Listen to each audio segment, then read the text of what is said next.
Okay, நம்ம இன்றைக்கி பார்க்க போகிற சப்ஜெக்ட் பற்றி எக்ஸலை பற்றி. எக்ஸல் அப்படின்னா இது வந்து எதுக்காக யூஸ் பண்ணுவாங்க அப்படின்னா, ஒரு கம்பெனியில் பேலன்ஸ் ஷீட் கண்டுபிடிக்கிறது, சேலரி போடுறது, ஸோ கம்பெனியில் அக்கௌண்ட்ஸ் பேஸ்டு ஒர்க்ஸ் எல்லாமே ஸோ இந்த எக்ஸலில் தான் யூஸ் பண்ணுவாங்க. நம்ம சொல்ல போகணும் அப்படின்னா டைப்ரைட்டிங்கில் நம்ம ஸ்டேட்மெண்ட் ரெடி பண்ணல, அந்த ஸ்டேட்மெண்ட் ஒர்க் எல்லாமே எக்ஸலில் தான் ரெடி பண்ணுவாங்க. ஓகேவா? ஸோ இப்போ ஸ்டார்ட் ப்ளஸ் ஆர் அப்படின்னு போட்டு இங்கே இஎக்ஸ்இஎல் அப்படின்னு அடிங்க, எக்ஸல் ஆன் ஆகும். ஸோ மேக்ஸிமஸ் பண்ணிங்க. இது ஃபஸ்ட்டு இருக்குல்ல, இது வந்து காலம் சொல்லுவோம். இந்த ஏ அப்படின்றது ஒரு காலம், இது ஏ காலம், இது பி காலம், இது சி காலம். இது மாதிரி காலம் போயிட்டே இருக்கும். ஸோ ஏலேருந்து இசட் முடிஞ்சிடுச்சு அப்படின்னா மறுபடியும் இசட் ஏ அப்படின்னு ஸ்டார்ட் ஆகும். ஸோ இசட் ஏன்னா இசட் வரைக்கும் முடிஞ்சிடும். இதேமாதிரி போயிட்டே இருக்கும், திரும்ப திரும்ப அப்படி ரொட்டேனாக போயிட்டுருக்கும். ஸோ லாஸ்ட் காலம்ஸ் வரைக்கும் நமக்கு போயிட்டே இருக்கும். ஓகே, லாஸ்ட் காலம்ஸ் வந்து எக்ஸப்டி. ஓகேவா? ஸோ லாஸ்ட் காலம் வந்து எக்ஸப்டி கேட்பாங்க. லாஸ்ட்டு காலத்தோட நேம் அப்படின்னு கேட்டால் நீங்கள் எக்ஸப்டி அப்படின்னு சொல்லிட்டு மென்ஷன் பண்ணிங்க. ஓகேவா? ஸோ இதான் லாஸ்ட் காலம். இது மாதிரி போயிட்டே இருக்கும். ஓகேவா? ஸோ லாஸ்ட் காலம் வேல்யூ வந்து எக்ஸப்டி. அதே மாதிரி தான் கீழே வந்து இருக்குது வந்து ரோ. இது வந்து முன்னாடி பார்த்தது காலம் பார்த்தோம், இப்போ பார்க்க போகிறது வந்து ரோ. ஸோ லாஸ்ட் ரோ அப்படின்னு பார்த்தீங்கன்னா எது லாஸ்ட் ரோ அப்படின்னா, நீங்கள் டவுன் பண்ணிகிட்டே வந்தீங்கன்னா கீழே வந்துட்டு இருக்கும். ஸோ ஷார்ட் ஃபார்மில் போகணும் அப்படின்னா கண்ட்ரோல் பிடிச்சிட்டு அந்த ஏரோ கீ இல்லை டவுன் ஏரோ கீ ப்ரெஸ் பண்ணுங்கள், ஆட்டோமேட்டிக்காக கீழே வந்துடும். கண்ட்ரோலை பிடிச்சிட்டு டவுன் ஏரோ கீ. ஸோ மொத்தமாக எவ்வளோ காலம்ஸ் இருக்குது அப்படின்னு பார்த்தோன்னா 10,48,576 காலம்ஸ். ஓகேவா? ஸோ லாஸ்ட் காலம் வேல்யூ வந்து 10,48,576 காலம்ஸ். ஓகேவா? ஸோ ஃபஸ்ட் செல்லோட வேல்யூ அப்படின்னு பார்த்தீங்கன்னா A1. ஃபஸ்ட் செல்லோட வேல்யூ வந்து A1. ஸோ செல் அப்படின்னா என்னென்னா, ஃபஸ்ட் டபுள் நான் சொல்கிறேன், ஃபஸ்ட் செல் சொல்லலை. இப்போ இது காலம் அப்படின்னு தெரியும், இது ரோ அப்படின்னு தெரியும் உங்களுக்கு. இந்த சைடில் இருக்குது, இப்போ 7th ரோ இருக்குது, இது வந்து எஃப் காலம்ஸ். ஸோ இந்த ஒவ்வொரு பாக்ஸுக்கும் பேர் செல் அப்படின்னு சொல்கிறோம். இப்போ பார்த்தீங்கன்னா இந்த செல்லோட பேர் வந்து F6. அப்போ இந்த செல்லோட பேர் வந்து B3, இது C3. ஸோ தென் இது வந்து உங்களுக்கு A1. இது ஒன்று காலம்ஸ். ஓகேவா? சரி, இதெல்லாம் ஒன்று செல். அப்போ எல்லா செல்லுக்கும் உங்கள் நேம் தெரியணும், அப்போ தான் இந்த கணக்கே நம்மளால் போட முடியும். ஸோ இது வந்து K10, இது வந்து C12. அப்போ ஒவ்வொரு செல்லுக்கும் வந்து ஒரு நேம் இருக்குது. ஸோ அப்போ காலம், அப்புறம் ரோ, அப்புறம் செல். இதுதான் இந்த டேபிளோட கண்டென்ட். ஓகேங்க? ஸோ இதில் இருக்கிறது வந்து ரோனா என்ன, காலம்னா என்ன அப்படி பார்க்குறோம். தென் வந்து கடைசி ரோ அப்படி பார்க்கணும். நீங்கள் இந்த கடைசி காலத்தை நீங்கள் பார்க்கணும் அப்படின்னா கண்ட்ரோலை பிடிச்சிட்டு லெஃப்ட் ஏரோ கீ பண்ணுங்கள், ரைட் ஏரோ கீ பண்ணுங்கள், ஆட்டோமேட்டிக்காக கடைசி காலத்துக்கு வந்துடும். ஸோ லெஃப்ட் பண்ணிங்கன்னா ஃப்ரண்ட்டில் கேரோ வரும். அது அப் ஏரோ பண்ணிங்கன்னா ஃபஸ்ட் டவுன் மேலே இருக்கும், A1 இருக்கும். அது டவுன் ஏரோ பண்ணுங்கள், கண்ட்ரோல் பிடிச்சிட்டு டவுன் ஏரோ பண்ணுங்கள், கீழே வரும். ஸோ டவுன் ஏரோ கண்ட்ரோல் பிடிச்சி டவுன் ஏரோ பண்ணும்போது நமக்கு பாட்டம் வந்துடலாம். அதே கண்ட்ரோல் பிடிச்சிட்டு அப் ஏரோ பண்ணும்போது டாப் ரோ வந்துடலாம். கண்ட்ரோல் இது ரைட் ஏரோ பண்ணும்போது ஸோ லாஸ்ட்டு காலத்துக்கு போய்டும், லெஃப்ட்டுக்கு போயிடலாம். ஸோ லாஸ்ட்டுக்கு வந்து நம்ம லெஃப்ட்டுக்கு போய்டும். பட் கடைசி செல்லோட நேம் அப்படின்னு கேட்டாங்க அப்படின்னா ஃபஸ்ட்டு செல்லோட நேம் வந்து A1, லாஸ்ட் செல்லோட நேம் இங்கே இருக்குது பாருங்கள், இதுதான் லாஸ்ட் செல்லோட நேம். ஓகேவா? எக்ஸப்டி 10,48,576. ஓகேவா? ஸோ இங்கே செல் நேம் காமிக்கும், இது கடைசி இந்த லாஸ்ட் செல்லோட நேம். ஓகேவா? ஸோ இங்கே நீங்கள் மேலே போகணும் அப்படின்னா கண்ட்ரோல் பிடிச்சி ஜம்ப் பண்ணுங்கள், மேலே போயிடலாம். ஸோ லெஃப்ட் பண்ணுங்கள், இங்கே வந்துடலாம். ஸோ ஓகே, இப்போ வந்து A1 நம்ம எந்த செல்லில் இருக்குன்றது கரண்ட் ஒர்க்கிங் செல் இங்கே காமிக்கும். அந்த A1 A2 அப்படின்றது எந்த செல்லோ நமக்கு காமிக்கும். நீங்கள் கண்டுபிடிக்க தெரியலனா கூட இங்கே போய் பார்த்தீங்கன்னா அந்த செல்லோட நேம் அப்படின்னு நமக்கு தெரியும். ஸோ இது யூஸ் பண்ண என்ன பண்ணணும் அப்படின்னா, எவ்வளோ பெரிய கால்குலேஷன் வந்தாலும் ஈஸியாக பண்ணலாம். ஜஸ்ட்டு ஒரு இப்போ வந்து நான் வந்து ஒரு சின்னதாக ஒரு கால்குலேஷன் பண்ணி காமிக்கிறேன். ஸோ வந்து எப்படின்னா,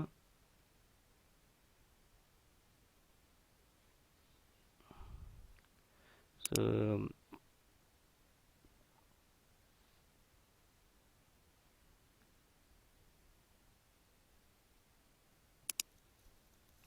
சரி, ஓகே, நம்ம எவ்வளோ சம் இருந்தாலும் போட முடியும். ஃபஸ்ட் சம் எப்படி போடணும் அப்படின்னா, ஜஸ்ட் நீங்கள் ஈக்குவல் பண்ணிவிட்டுங்க. ஈக்குவல் பண்ணி இங்கே சின்னதாக இருக்குது, நம்ம பெருசு பண்ணி பார்க்கணும் அப்படின்னா இந்த இங்கே ஜூமிங் சொல்கிற ஆல்ரெடி வேர்டில் நம்ம ஜூம் பார்த்துப்போம். மினிமம் 10, மேக்ஸிமம் 500 வந்து வேர்டில் ஜூமிங் சைஸு. ஆனால் இங்கே பார்த்தீங்கன்னா மாறும். எக்ஸலில் பார்த்தோன்னா மினிமம் வந்து 10, மேக்ஸிமம் 400. ஓகேங்களா? அந்த ஜூமிங் பொசிஷன் மினிமம் 10 மேக்ஸிமம் 400. இதுதான் எக்ஸலுக்கும் உள்ள அது நமக்கு வின்வேடில் பார்த்தீங்கன்னா எவ்வளோ இருக்கும் நம்மனா மேக்ஸிமம் 500 இருக்கும், இதில் வந்து 400 வரைக்கும் தான் இருக்கும். ஸோ இப்போ பார்த்தீங்கன்னா நான் கொஞ்சம் ஜூம் பண்ணிக்கிறேன், கொஞ்சம் நல்லா கிளியராக தெரிஞ்சதுக்காக நல்லா ஜூம் பண்ணிட்டு வேறு ஒன்றும் இல்லை. ஸோ இங்கே போய் பார்த்தீங்கன்னா இப்போ ஏதோ ஒரு கணக்கு போடணும் அப்படின்னா ஜஸ்ட் ஈக்குவல் கொடுத்துருங்க. ஈக்குவல் ஆல் ப்ளஸ் எந்த ஒரு சம் ஷார்ட் பண்ணுறது முடியும், ஈக்குவல் அப்படி இல்லாட்டி ப்ளஸ் ரெண்டில் ஏதோ ஒன்று யூஸ் பண்ணலாம். ஸோ இது கொஸ்டினாக கேட்டிருக்காங்க. ஸோ ஒவ்வொரு சம்முக்கு பிகினிங்கில் நம்ம என்ன கொடுப்போம்னா ஒவ்வொரு சம்மும் ஸ்டார்ட் பண்ணும் ஒன்று ப்ளஸ் யூஸ் பண்ணிக்கலாம், ஆர் ஈக்குவல் யூஸ் பண்ணிக்கலாம், ரெண்டில் ஏதோ ஒன்று யூஸ் பண்ணிக்கலாம். ஸோ ப்ளஸ் யூஸ் பண்ணி கூட நீங்கள் ஒரு கால்குலேட் பண்ணலாம். இப்போ ஏதோ ஒரு கணக்கு ஸ்டார்ட் பண்ணுறீங்க, ஆன்சர் வந்துடும். ஸோ ஈக்குவல் இந்த வேல்யூ மல்டிப்ளிகேஷன் இந்த நம்ம இதை மல்டிப்ளை சிம்பிள். ஸோ அந்த சிம்பிள் ஸ்டார் மாதிரி பாருங்கள் 8ல் இருக்கும், ஷிஃப்ட் பிடிச்சி 8 பண்ணிங்கன்னா உங்களுக்கு அந்த சிம்பிள் வரும். ஸோ மல்டிப்ளிகேஷன் வரும். ஸோ அப்போ எந்த ப்ரே நம்பர் ஆனாலும் அது ஆட்டோமேட்டிக்காக உங்களுக்கு மல்டிப்ளிகேஷன் வரும். ஸோ இப்போ ப்ளஸ் பண்ணணும் அப்படின்னு கூட ப்ளஸ் பண்ணிக்கலாம்.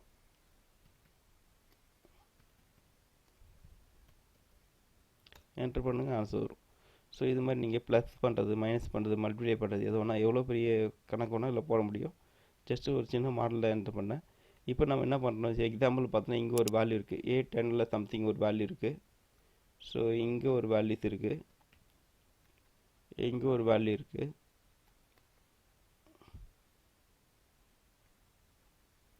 இங்கே ஒரு வேல்யூ இருக்குது. ஸோ இந்த வேல்யூலாம் ஆட் பண்ணி எனக்கு இங்கே தேவைப்படுது அப்படின்னா ஈக்குவல். ஸோ அந்த செல்லோட நேம் தெரிஞ்சால் அந்த செல் நேம் நம்ம கொடுத்துக்கலாம். அந்த செல் நேம் ஃபஸ்ட்டு செல் 19 எங்கே இருக்குன்னா A1 ப்ளஸ் இது நீங்கள் எப்படி போடணும் அப்படின்னா என்ன, சப்போஸ் நீங்கள் மேனில் வந்து ஏகேல 19 plus 87 plus 87 plus 87 so enter பண்ணால் ஆன்சர் வந்துடும். பட் ஆனால் நீங்கள் சப்போஸ் இந்த வேல்யூஸ் ஏதாவது சேஞ்சஸ் பண்ணுறீங்க அப்படின்னா இங்கே திரும்ப வந்து நம்ம மறுபடியும் இந்த வேல்யூ மாற்றி போடணும். அப்போது எப்படி பண்ணணும் அப்படின்னா அந்த செல்லோட வேல்யூ சொல்லணும், அந்த வேல்யூ கொடுக்கக்கூடாது, அந்த செல் நேமு சொன்னால் போதும். அந்த செல்லோட நேம் அப்படின்னு பார்த்தீங்கன்னா A1 plus C1 plus E1 plus A4. So இது வந்து டோட்டல் வந்துடும், சேம் டோட்டல் தான். ஆனால் நீங்கள் இந்த வேல்யூஸ் ஏதாவது நீங்கள் சேஞ்ச் பண்ணுறீங்கன்னா ஆட்டோமேட்டிக்காகவே இங்கே டோட்டல் அப்டேட் ஆகிடும். பாருங்கள், நம்ம வந்து எது அப்டேட் பண்ணதில்ல, இங்கே திரும்ப வந்து அப்டேட் பண்ணதில்லை. அப்போ நம்ம எப்பவுமே செல் வேல்யூ பேஸ் பண்ணி தான் இந்த கால்குலேட்லாம் பண்ணணும் வேண்டி. ஸோ டைரெக்டாக வேல்யூ பேஸ் பண்ணக்கூடாது, ஓகேவா? ஸோ அதுக்காக வேண்டி சொல்கிறேன் இந்த மெத்தேடு. ஓகே, ஸோ அங்கே டேட்டா பார்க்கும்போது அட்மிட் இங்கே பாருங்கள் உங்கள் டோட்டல் மாறுதா. ஸோ அப்போ இங்கே நம்ம எதுவும் மாற்ற வேண்டிய தேவையில்ல, அங்கே வேல்யூஸ் மாற்றோன்னே ஆட்டோமேட்டிக்காக இங்கே ஆட்டோமேட்டிக்காகவே அப்டேட் ஆகிடும், ஓகேவா? ஸோ இதுதான் செல் வேல்யூ பேஸ் பண்ணி போடுறது சொல்கிறேன். ஸோ ஓகே, இப்போ ஃபஸ்ட் ஆஃப் ஆல் இதில் நிறைய சம் மாடல் கொடுத்துருக்கேன். ஸோ ஒவ்வொரு சம்மாக நம்ம போட்டு பார்க்கலாம், ஓகேவா? ஸோ அந்த சம்ஸ்லாம் ஆல்ரெடி அந்த க்ளோஸ் பண்ணால் Ctrl+W தான், ஸோ சேவ் பண்ணால் Ctrl+S தான். ஸோ அங்கே யூஸ் பண்ண நார்மலாக நம்ம வேர்டில் என்னென்ன ஷார்ட்கட் யூஸ் பண்ணணுமோ அது எல்லாமே இங்கே யூஸ் ஆகும். ஸோ அதுக்கு இதுக்கு பெருசாக ஒரு சில ஷார்ட்கட் தான் டிஃபர் ஆகும். ஸோ அந்த ஷார்ட்கட்ஸ்லாம் உங்களுக்கு புக்கில் கொடுத்துருக்கேன், அதை பார்த்துங்க. So close. ஸோ ஓப்பன் பண்ணால் Ctrl+O. ஸோ வந்து நான் ஆல்ரெடி வந்து ஒரு கால்குலேட் ரெடி பண்ணி வச்சுருக்கேன். ஈக்குவலாக இருக்க COA books disable CO books. So excel sums. So open பண்ணி வச்சுருக்கேன். ஸோ இங்கே பார்த்தீங்கன்னா இதில் ஆல்ரெடி டெம்ப்ளேட்டாக நான் சம் போட்டு வச்சுருக்கேன், அது எல்லாமே உங்களுக்கு நான் ஈஸியாக சொல்கிறதுக்காக ரெடி பண்ணிக்கிறேன். இப்போ வந்து ஐட்டம் அப்படின்னு சொல்லிட்டு இங்கே கொடுத்துட்டீங்க, நீங்களே அடிச்சிங்க ஐட்டம் அப்படின்றது. அதுக்கப்புறம் குவான்டிட்டி, அப்புறம் price, amount, tax, bill. So இப்போ வந்து இது அழகாக ஃபார்மேட் பண்ணணும் அப்படின்னா இது மேலே ஃபுல்லாக செலக்ட் பண்ணிங்க. செலக்ட் பண்ணால் இது போல்டாக இருக்குன்னா போல்டு, அதை Ctrl+B அப்படி யூஸ் பண்ணிக்கலாம். ஸோ சென்டராக பண்ணால் சென்டர், ஓகேங்களா? ஸோ அதுக்கப்புறம் உங்களுக்கு என்ன பண்ணணும், சப்போஸ் உங்களுக்கு வந்து இது கலர் கொடுக்கணும் அப்படின்னா கலர் கொடுக்கலாம். அது பேக் கலர்ஸ் கொடுக்கணும், பின்னாடி வந்து ஃபார்மேட் ஆஃப் கலர்ஸ் வேணும் அப்படின்னா அதையும் கொடுத்துக்கலாம். ஸோ அதை நம்ம ஃபில் பண்ணோம் அப்படின்னா இங்கே இருக்கு பாருங்கள், இதை யூஸ் பண்ணிங்க இதுக்கு பேக் கலர்ஸ் கொடுத்துக்கலாம், ஓகேவா? சப்போஸ் இது ஃபார்மேட் இந்த ஏரியா ஃபுல்லாக எனக்கு பார்டர் கொடுக்கணும் அப்படின்னா ஃபுல்லாகவே செலக்ட் பண்ணுறேங்க. செலக்ட் பண்ணிட்டு இங்கே போய்ட்டு பார்டர் டைப்ஸ் இருக்கும், ஆல் பார்டர் அப்படி கொடுத்தா ஃபுல்லாக வரும். ஸோ இப்போ அவுட்ரு பார்டர் வேணால் அவுட்ரு பார்டர், ஸோ ஆல் பார்டர் வேணால் ஆல் பார்டர் கொடுத்தாச்சு. சப்போஸ் இங்கே மேலே ஒரு ரோ இன்சர்ட் பண்ணணும் அப்படின்னா இங்கே வச்சு பிக் பண்ணிட்டு ரைட் கிளிக் பண்ணி இன்சர்ட் அப்படி கொடுத்தா போதும், அங்கே ஒரு ரோ இன்சர்ட் ஆகும், ஓகேவா? ஸோ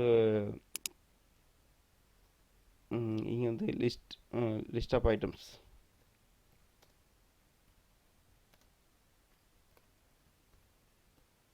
அப்படின்னு சொல்லிட்டு ஹெட்டிங் ஏதாவது ஒரு செல் அடிச்சிங்க. ஸோ செல்னால் ஏதாவது பாக்ஸு பேர் தான் செல் சொல்கிறோம். ஏதாவது ஒரு செல் அடிச்சுட்டு இந்த எல்லா செல்லையும் ஒன்றா செலக்ட் பண்ணிட்டு மெர்ஜ் அண்ட் சென்டர் அப்படின்னு இருக்கும். இது இருக்கு பாருங்கள். இதை போய் பிக் பண்ணால் போதும், ஆட்டோமேட்டிக்காக அது சென்டராக வந்துடும். ஸோ மெர்ஜ் அண்ட் சென்டர் அப்படின்னு பண்ணால் பிக் பண்ணால் போதும், சென்டரில் வந்துடும். ஸோ அதுக்கப்புறம் லெட்டரோட சைஸ் பெருசு பண்ணாலும் அப்படி பெருசு பண்ணிக்கலாம் நம்ம. ஸோ அதுக்கு back colour, letter colour,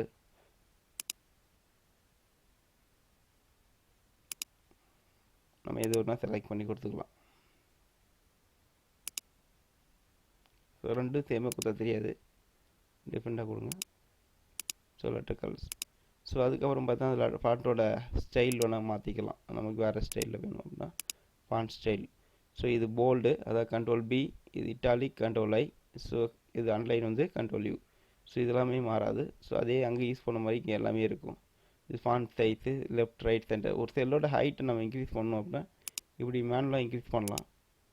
but increase பண்ணும்போது லெட்டர் சென்டராக வரணும் அப்படின்னா 2 டைம் சென்டர் பிக் பண்ணிங்க, ஆட்டோமேட்டிக் பாக்ஸோட சென்டராக வரும். ஸோ அதுக்கப்புறம் இந்த பேர் நேம்லாம் இருக்குல்ல, இந்த நேம்லாம் ரொட்டேட் பண்ணி வேணும் அப்படின்னா ரொட்டேட் பண்ணிக்கலாம். அதுக்கான டைரெக்ஷன்ஸ்லாம் இங்கே போய் நீங்கள் மாற்றிக்கலாம். இங்கே போய் டைரெக்ஷன் இருக்கு பாருங்கள்.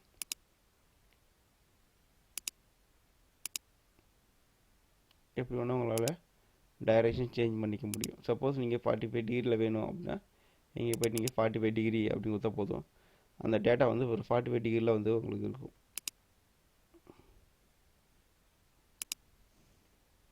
So control z once back. இங்கே போயிட்டு இங்கே போயிட்டு இது வரைக்கும் பாருங்கள், 45 டிகிரி வச்சுட்டு ஓகே பண்ணுங்கள். ஓகேவா? ஸோ கண்ட்ரோல் இசட் பேக் போயிடுறேன். ஸோ அப்போ நம்ம எப்படி வேணால் இந்த டெக்ஸ்ட் டேட்டா வந்து ரொட்டேட் பண்ணிக்க முடியும். ஸோ அது தேவை அப்படின்னா நீங்கள் போய்ட்டு இங்கே ஸ்ட்ரைட்டாக இது பிக் பண்ணுங்கள், 0 டிகிரி ஓகே பண்ணுங்க, மாறிடும். ஓகே. ஸோ இது மாதிரி ஃபார்மேட் பண்ண தெரியணும். இதான் ஃபார்மேட் பண்ணுவோம். ஃபார்மேட்டிங் அப்படின்னா அது போல்டு, இட்டாலிக்கு, பார்டர் கொடுக்குறது, பேக்கில் கொடுக்குறது, சென்டர் பண்ணுறது, லெஃப்ட் பண்ணுறது, இதுதான் அந்த ஃபார்மேட்டிங் சொல்கிறேன்.